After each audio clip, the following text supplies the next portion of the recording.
Hello dear student, welcome to the मोतीन pharmacy. कैसे हैं आप लोग? आज हम general information about human anatomy and physiology को आसान और कंसेप्ट बेस्ड तरीके से समझेंगे। तो चलिए शुरू करते हैं। देखते हैं कि ह्यूमन एनाटॉमी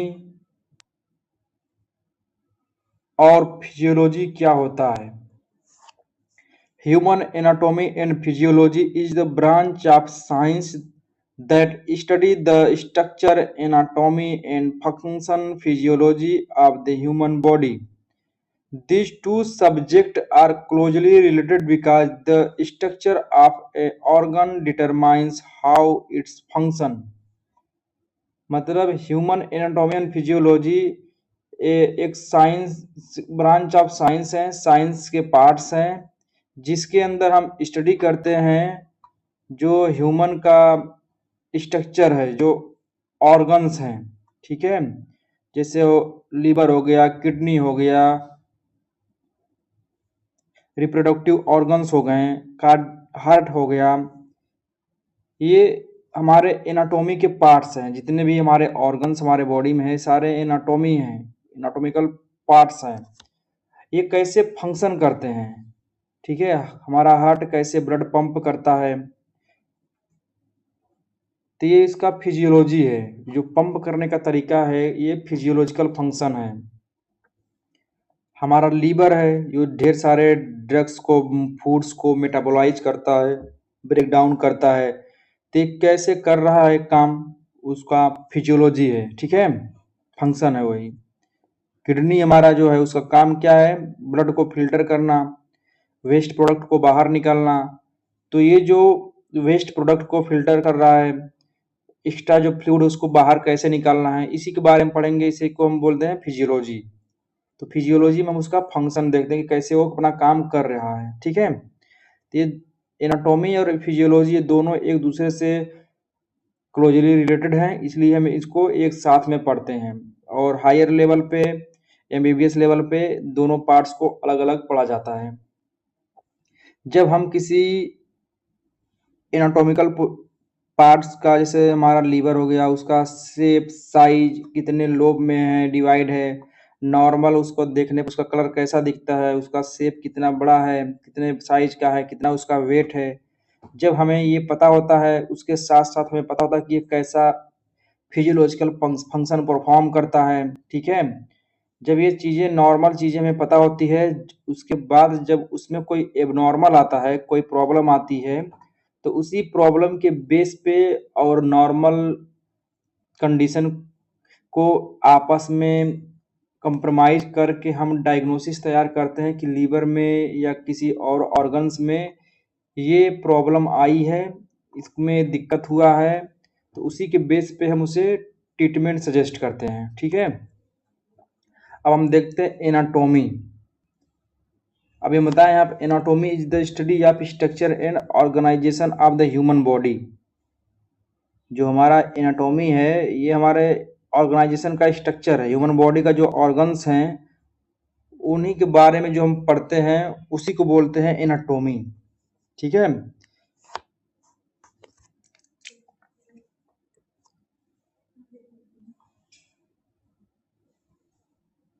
इसमें हो गया हमारा लीवर, लीवर गलत बत गया, नहीं सही है। ये हमारा हो गया लीवर, ये दो लोब में डूबा होता है, डिवाइड होता है। फिर हमारा स्टमक हो गया। ठीक है, ऐसे जो भी पार्ट्स हमारे हैं वो सब ऑर्गन हैं, एनाटॉमी है। जो हम जिसका हम स्ट्रक्चर, शेप, साइज देखते हैं उसी को बोलते हैं एनाटॉमी।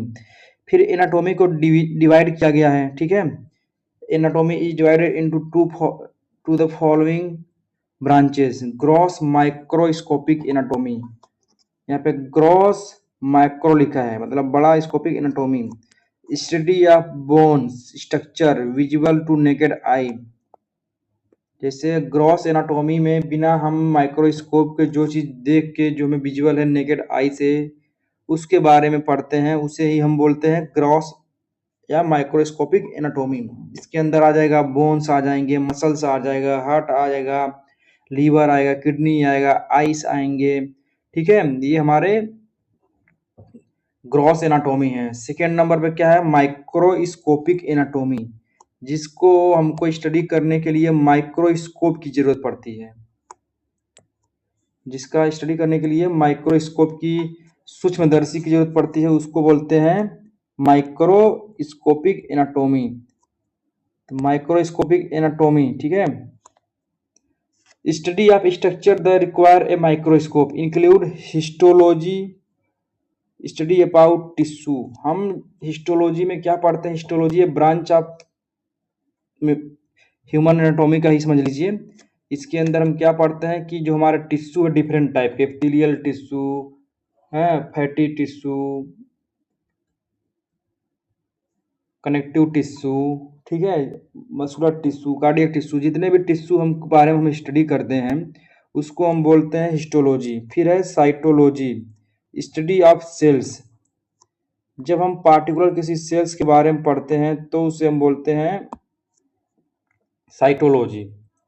अब हम कार्डियक सेल्स के बारे में पढ़ रहे हैं या किडनी सेल्स के बारे में पढ़ रहे हैं, ठीक है, या नर्वस सेल्स के बारे में पढ़ रहे हैं, तो हम इस साइटोलॉजी में पार्टिकुलर किसी सेल्स के बारे में या ग्रुप ऑफ सेल्स के बारे में स्टडी करते हैं, उसे हम बोलते हैं साइटोलॉजी। फिर है developmental anatomy. What is developmental anatomy? Developmental anatomy क्या होता है? Development, study of the development of the human body from fertilization to adulthood. मतलब डेवलपमेंटल एनाटॉमी हम पढ़ते हैं कि जब भी हमारी बॉडी, क्या बोलते हैं, फर्टिलाइजेशन, जब स्पर्म और एग आपस में मिलते हैं तो फर्टिलाइज होते हैं, तो हम वहीं से लेके अडल्टहुड तक, जब तक बॉडी डेड ना हो जाए एक बुढ़ा होने के बाद, ठीक है, उसके बारे में कैसे बॉडी डेवलप कर रही है, कैसे ऑर्गन्स डेवलप होते हैं, कैसे उनका फिजियोलॉजिकल फंक्शन होता है, उन सब के बारे में जो हम पढ़ते हैं वो डेवलपमेंटल एनाटॉमी के अंदर पढ़ते हैं। Embryology is the study of parental before birth development. Embryology एक ऐसा ब्रांच है साइंस का जिसके अंदर हम जो बर्थ से पहले, जो बिफोर बर्थ, जब फीटस या बेबी माँ के पेट में होता है, उसी टाइम जो उस पर स्टडी होती है उसको बोलते हैं एम्ब्रियोलॉजी, ठीक है। उसके बाद है regional anatomy, study of all structure in specific body region. जो रीजनल एनाटॉमी है इसमें हम देखते हैं कि जो हमारा स्पेसिफिक स्ट्रक्चर है वो कहाँ बॉडी के किस पार्ट में लोकेटेड है, इसी को हम सब बोलते हैं रीजनल एनाटॉमी। जैसे मान लीजिए हमारा हेड किस पोजीशन में है, नेक किस पोजीशन में है, थोरक्स किस पोजीशन में, एब्डोमेन किस पोजीशन में है। ये हमारे लिए बहुत जरूरी होता है जानना कि हमारा ऑर्गन्स बॉडी के किस साइड में, किस पोजीशन पे, कितने इस एरिया को ऑक्युपाई किया है। इससे हमें डायग्नोसिस, फिजिकल एग्जामिनेशन करने में मदद मिलती है। जैसे हमें पता है कि हमारा पेट कहाँ है, स्टमक कहाँ है हमारा, तो अगर हमें जब भी एसिडिटी होगी, गैस बनेगा, तो हमें पता होगा कि हमारे स्टमक में दिक्कत आ रही है, तो वहाँ पे दर्द होगा, जलन होगा, तो हमें लगेगा कि हाँ स्टमक में दिक्कत है। अब हमारा जो पेट में दर्द होगा, ढोंड़ी से नीचे दर्द हुआ, तो हमें पता चलेगा कि हमारे जो वहाँ पर रिप्रोडक्टिव सिस्टम होते हैं, इंटेस्टाइन्स होते हैं, तो किस में दिक्कत आ रही है इसको हम आइडेंटिफाई कर पाएंगे, ठीक है। फिर हमारा किडनी बैक साइड में होता है, वहाँ पे अगर पेन हो रहा है तो हम उसको आइडेंटिफाई कर पाएंगे कि कहाँ पे पेन हो रहा है। अगर हमारे लंग्स में कुछ दिक्कत हो रही तो हम उसको आइडेंटिफाई कर पाएंगे कि लेफ्ट लंग में है कि राइट लंग में। हमारे हार्ट में दिक्कत होगी, पेन होगा, तो हम उसे आइडेंटिफाई कर पाएंगे कि हमारा हार्ट यहाँ पे है, ठीक है। उसके बाद है systemic anatomy, study of the body system by system. मतलब हम हर सिस्टम को, जो हमारे 11 टाइप के ऑर्गन सिस्टम है, इसको अलग अलग बॉडी पार्ट्स में डिवाइड किए हुए हैं, अलग अलग सिस्टम में डिवाइड किए हुए हैं, ठीक है। इसको बोलते हैं सिस्टमिक एनाटॉमी। जैसे skeleton system, muscular system, nervous system. हमारी बॉडी बहुत कॉम्प्लेक्स है, इसको डिफरेंट डिफरेंट पार्ट्स में इजीली वे में समझने की कोशिश किया जाता है, तो इसीलिए इसको डिफरेंट 11 सिस्टम में डिवाइड किया गया है। और हर सिस्टम को हम अच्छे से समझ पाएँ कि इस सिस्टम का फंक्शन क्या है। जैसे हमारा स्केलेटन सिस्टम हो गया, इसका काम क्या है? शरीर को सपोर्ट प्रोवाइड करना, ब्लड फॉर्मेशन में हेल्प करना, शरीर के ऑर्गन्स को में जितने हैं उसको प्रोटेक्शन प्रोवाइड करना। मस्कुलर सिस्टम का काम क्या है? मसल्स में ग्लूकोज का स्टोरेज करना, बॉडी को मूवमेंट में हेल्प करना, जॉइंट को सपोर्ट्स करना, ठीक है। नर्वस सिस्टम का क्या काम है? कोऑर्डिनेशन, बैलेंस मेंटेन करना, सिग्नल को रिसीव करना, ब्रेन तक पहुंचाना। उसके बाद है सरफेस एनाटॉमी। सरफेस एनाटॉमी क्या होता है? Study of external body features and their relation to internal organs. इसमें हम देखते हैं कि हमारे जो ऊपरी पार्ट्स है, स्किन्स हैं, उसका क्या फीचर है और उसका इंटरनल ऑर्गन से रिलेशन क्या है, इसका क्या इंपॉर्टेंस है। Physical examination and clinical practice में इसका रोल है, ठीक है। किसी पार्ट्स को हम टच करते हैं, वहाँ पे पेन होता है, हमारी ये बॉडी को क्या बोलते हैं, हीट को मेंटेन करने में मदद करता है। बाहर कोल्ड है, हीट है, वेदर नमी है या ज़्यादा मॉइस्चराइज है या ज़्यादा शुष्क है, उस हिसाब से हमारी बॉडी को ये सिग्नल भेजता है ब्रेन तक। बॉडी उसी से हिसाब से अपने आप की बॉडी को, इंटरनल बॉडी को मेंटेन करता है, ठीक है। उसके बाद है हमारा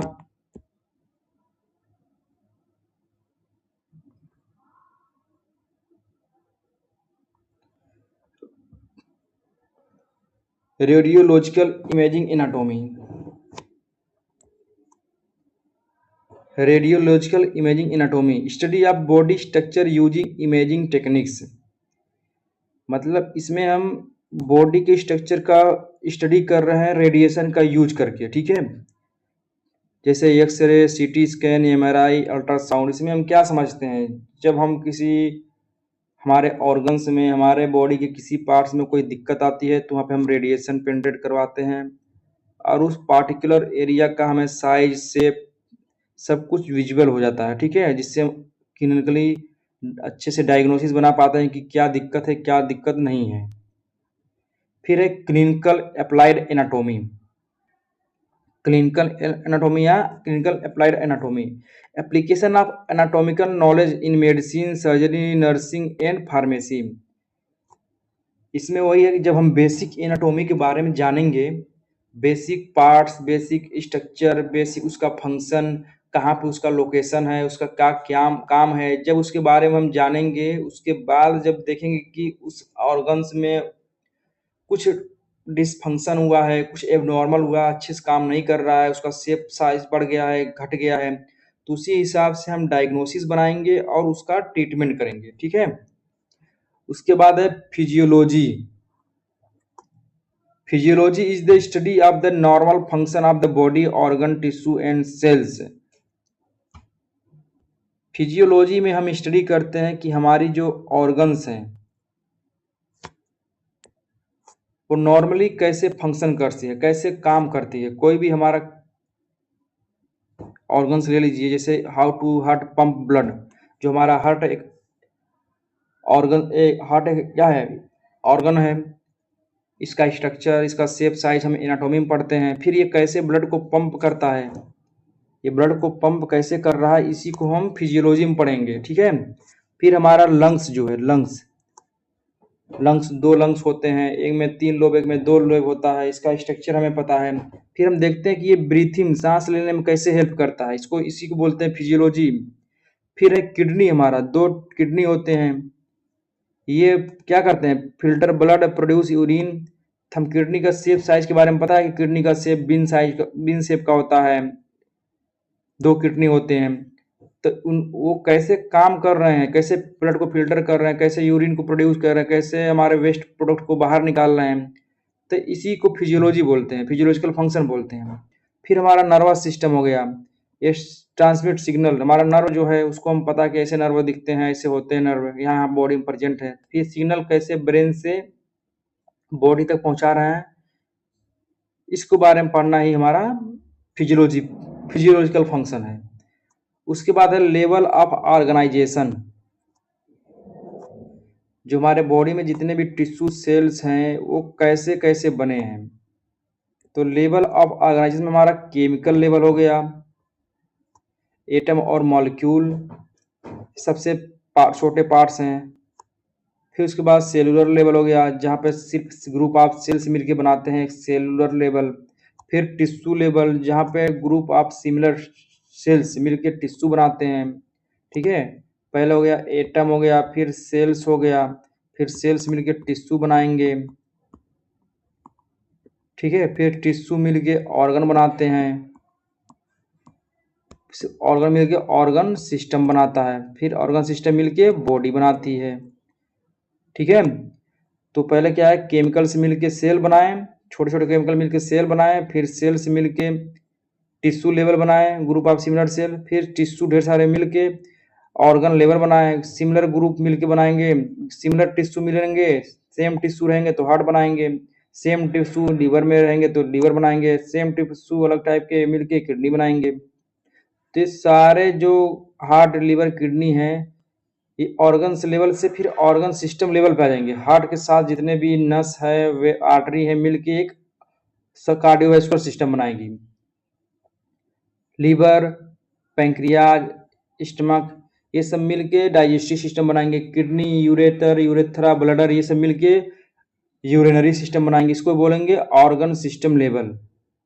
उसके बाद ऑर्गेनिज्म लेवल मिलके इंटायर बॉडी का बनाएंगे, ऑर्गन लेवल जो मिलके इंटायर बॉडी बनाएंगे। सारे 11th ऑर्गन मिलते हैं, उसके बाद हमारी बॉडी बनती है। एक दूसरे से ये कोऑर्डिनेट करके बैलेंस बना के बॉडी को फंक्शन करवाते हैं। उसके बाद है major organ system in the human body, जो हमारे मेजर ऑर्गन सिस्टम है हमारे ह्यूमन बॉडी में कौन कौन से हैं, देखते हैं इनको हम। सबसे पहले इंटुगमेंट्री सिस्टम, इसको क्या बोलते हैं, इंटुगमेंट्री सिस्टम या स्किन तंत्र। ठीक है,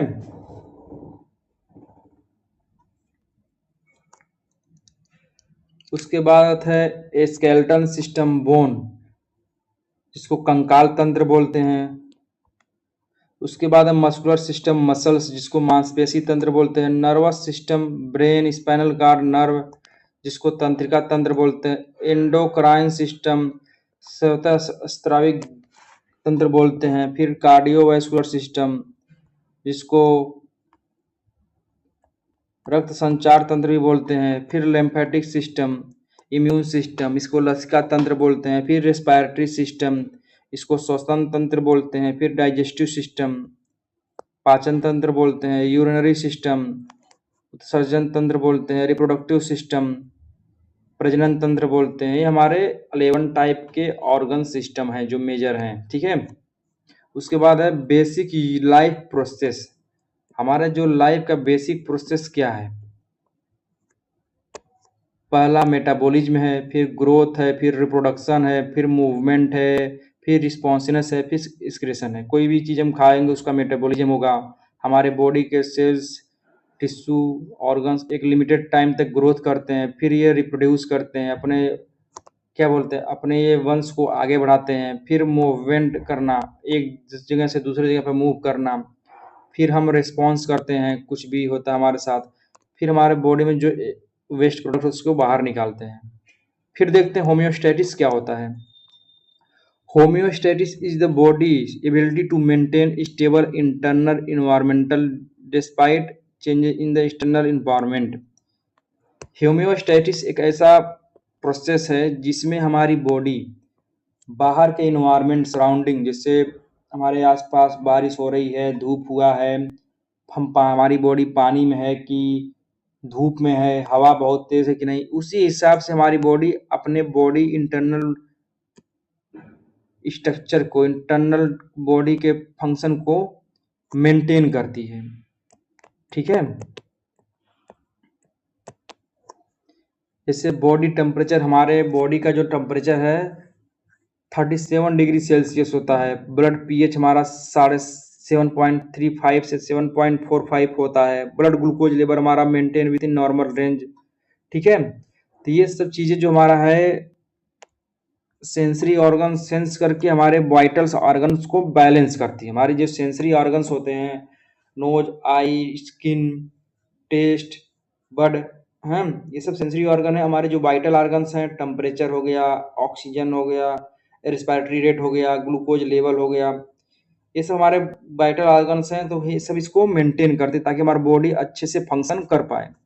फिर इम्पोर्टेंट फॉर फार्मेसी स्टूडेंट, मतलब जो हम ह्यूमन एनाटॉमी एंड फिजियोलॉजी पढ़ रहे हैं, ये फार्मेसी स्टूडेंट को कैसे हेल्प करेगा एक तरह से। तो क्या कैसे हेल्प करेगा? Help understand disease mechanism. जब हम किसी नॉर्मल ऑर्गन्स के बारे में, बॉडी के बारे में, सिस्टम के बारे में जानेंगे, तो अगर उसमें कोई एबनॉर्मेलिटी आएगी तो हमें डिजीज का मैकेनिज्म कैसे हुआ है उसके बारे में समझ में आएगा। फिर हम form the basis pharmacology and pharmacotherapeutics. हम जो फार्माकोलॉजी और फार्माकोथेरेपेटिक्स पढ़ते हैं, जब हमें ऑर्गन्स के बारे में पता होगा, उसके फंक्शन के बारे में पता होगा, उसके शेप, साइज, स्ट्रक्चर के बारे में पता होगा, तब हम उसी बेस पे उनका pharmacological, pharmacotherapy based treatment provide करा पाएंगे। Assist in understanding drug action and adverse effect. जब हमें पता होगा कि हमारी बॉडी में जो हमारा किडनी है, वो जो यूरिन का या वेस्ट का एक्सक्रीशन कैसे कर रही है, कैसे रोक रही है, उसके कौन से पार्ट्स हेल्प कर रहे हैं, जब हमें ये पता होगा तो हम उसी हिसाब से ड्रग का एक्शन को स्टडी करेंगे और टारगेट बेस्ड ट्रीटमेंट प्रोवाइड करेंगे। और किस पार्ट्स में क्या दिक्कत आएगी तो उसका साइड ड्रग का जो साइड इफेक्ट है वो बॉडी में क्या क्या दिखेगा, कब तक रुका रहेगा, उस बारे में हम पढ़ पाएंगे। उसके बाद essential for patient counselling and clinical practice. अगर कोई पेशेंट हमारे पास आ गया, बोलेगा पेट में दर्द है या कमर में दर्द है, तो हम उसको अच्छे से काउंसिल करेंगे। अब उसके बॉडी के पार्ट्स के बारे में जानेंगे तो उसी हिसाब से हम उससे बताएंगे कि आप ये काम करिए, ये नहीं कीजिए।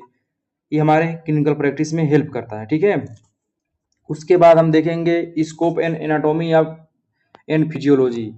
हमारे फिजियोलॉजी और एनाटॉमी पढ़ने के बाद क्या स्कोप है? The scope of anatomy and physiology refer to the wide range of application of the study of the structure and function of the human body in healthcare, medicine and pharmacy. The scope of anatomy and physiology refer to the wide range of application. मतलब इसका बहुत बड़ा range है। जैसे structure हो गया, function हो गया ह्यूमन बॉडी का, हेल्थ केयर में, मेडिसिन में एंड फार्मेसी में, इसका स्कोप है ढेर सारे। हम उसका स्पेसिफिक एरिया देख लेते हैं। Scope area of application, understanding body structure. हम body study the organisation of cells, tissue, organ and organ system. हम इसको समझ सकते हैं, ह्यूमन बॉडी के स्ट्रक्चर को अच्छे से समझ सकते हैं। ठीक है, उसके सेल्स के बारे में, टिश्यू के बारे में, ऑर्गन्स के बारे में, ऑर्गन सिस्टम के बारे में। फिर अंडरस्टैंडिंग बॉडी फंक्शन। फिर हम एक्सप्लेन कर सकते हैं how different organ system perform their normal function. ठीक है, हम उसके जब उसके स्ट्रक्चर ऑर्गन्स के बारे में पढ़े रहेंगे तो कैसे काम करते हैं हम उसके बारे में भी अच्छे से समझ पाएंगे और दूसरे को बता पाएंगे। Fundamental of medical science form the basis of pharmacology, pathology, biochemistry, microbiology and pharmacotherapeutics. जब हम ह्यूमन ऑर्गन के बॉडी के बारे में जानेंगे, उसके नॉर्मल फंक्शन के बारे में जानेंगे, फिर उसमें कोई दिक्कत आएगा तब ना उसी हिसाब से हमको पता चलेगा कि पहले कितना नॉर्मल लेवल होता है, उसके बाद कुछ एबनॉर्मल आएगा तो उसमें लेवल ऊपर नीचे होगा, साइज शेप बड़ा होगा, तो उसी बेस पे हम उसको ट्रीटमेंट प्रोवाइड कराएंगे। नहीं तो अगर हमें नॉर्मल शेप साइज पता ही नहीं होगा, उसके बारे में कुछ आइडिया नहीं होगा, तो हम उससे ट्रीटमेंट कैसे प्रोवाइड करेंगे, कैसे डायग्नोस करेंगे कि इसके अंदर बीमारी है कोई या नहीं है। ठीक है, उसके बाद है understanding disease, help identify changes in body structure, function, cause and disease. जब वही फिर से वही बात आ गई कि जब हम बॉडी को समझे रहेंगे, उसके शेप को समझे रहेंगे, उसका लोकेशन कहाँ पे है, हार्ट का लोकेशन कहाँ पे है, स्टमक का लोकेशन कहाँ पे, इंटेस्टाइन का लोकेशन कहाँ पे है, कहीं पेन हुआ, कहीं दर्द हुआ, कहीं गैस बना, तो हम उससे आइडेंटिफाई कर पाएंगे कि बॉडी के किस पार्ट में कुछ दिक्कतें आई हैं, उसी हिसाब से हम डायग्नोसिस करेंगे और ट्रीटमेंट प्रोवाइड करेंगे, ठीक है। उसके बाद है drug development and therapy, assist understanding the mechanism of action, therapeutic effect and adverse effect of drugs. हम ड्रग्स के डेवलपमेंट में, उसके अंडरस्टैंडिंग में, उसके मैकेनिज्म ऑफ एक्शन को अच्छे से समझ पाएंगे और उसको थेरेपेटिक इफेक्ट को और एडवर्स इफेक्ट को उस हिसाब से प्रोवाइड करा पाएंगे। जैसे मान लीजिए हमें कुछ लंग्स में दिक्कत आ रही है, तो हम ऐसे मेडिसिन का फॉर्मुलेट करेंगे जो हम सीधे नोज के थ्रू, सांस के थ्रू अंदर ले सकते हैं और हमारे लंग्स को लोकल एक्शन दिला सकते हैं। फिर क्लिनिकल प्रैक्टिस हो गया, useful in diagnosis, patient assessment, surgery, nursing, physiotherapy, pharmacy practice. Diagnosis में हेल्प पता चलेगा। मान लीजिए हमारे किडनी में दर्द है, तो हम पता चल जाएगा कि हाँ हमारा किडनी यहाँ इस लोकेशन पे है, तो यहाँ पे दर्द हो रहा है, तो हो सकता है कि किडनी में कुछ दिक्कत है। फिर पेशेंट को जांच में, कोई पेशेंट कंप्लेन करेगा कि सर जी हमारे गले में बहुत खराश है, तो हमें पता है कि गला यहाँ पे है, यहाँ पे कौन कौन से पार्ट्स हैं, उस गले में कुछ दिक्कत आई, उस हिसाब से हम पेशेंट को ट्रीटमेंट प्रोवाइड करेंगे। फिर सर्जरी करना है, किसी को पित्त के थैली में पथरी है, तो डॉक्टर को पता होना चाहिए कि यहाँ पित्त कहाँ पे है, वहीं पे वो कट लगाएगा। अगर उसे पता ही नहीं होगा कि पित्त कहाँ पे है, पित्त की थैली कहाँ पे है, तो कट कहीं भी लगा देगा बॉडी में। तो पता होना चाहिए लोकेशन कहाँ पे है पित्त, किडनी के लीवर के पास में है कि लीवर से दूर है, ऊपर लीवर है कि नीचे लीवर है, पता चला कि लीवर ही काट दिए, ठीक है, तो ये पता होना जरूरी है। फिर फिजियोथेरेपी वाले को पता होता है कि मसल्स बॉडी कहाँ पे हैं, उसी हिसाब से वो ट्रीटमेंट प्रोवाइड करते हैं। फिर रिसर्च इनोवेशन में, कोई नया चीज रिसर्च करना उसके बारे में। फिर हेल्थ प्रमोशन में इसका हेल्प होता है, ठीक है।